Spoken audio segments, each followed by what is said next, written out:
DJ Remix Bihari Sheghati Muhabbatpur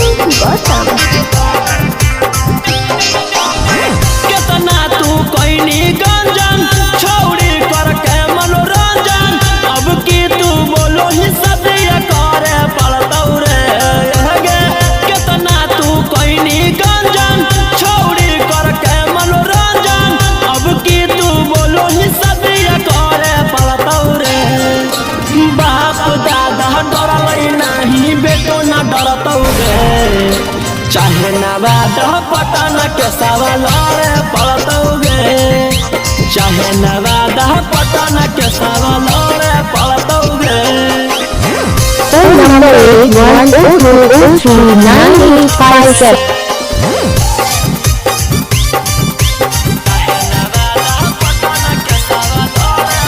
DJ Remix Bihari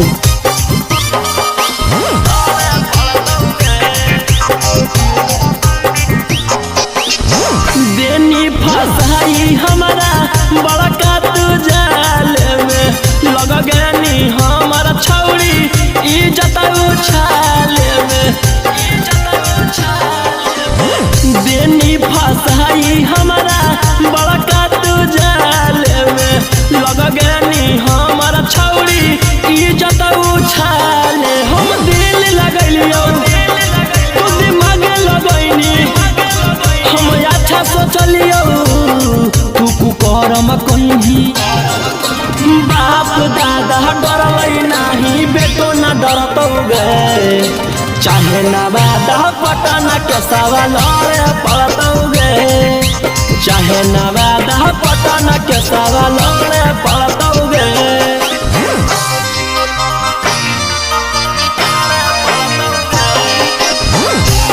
Muhabbatpur Sheghati प्रेम बिहारी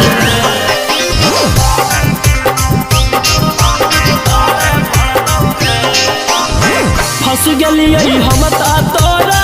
कर में भलाई गे तू तो देनी खिलाई धोखा के दवाई गे फंस गलियै हम तोरा कर में भलाई गे तू तो देनी खिलाई धोखा के दवाई रौशन रही उतह कैसही बदनाम कहीं झूठ कही कही बाप दादा डरलै नहीं बेटो ना डरतौ गे चाहे नवाद पटन के सवाल पड़तौ गे चाहे नवाद पटन के सवाल पड़तौ गे Muhabbatpur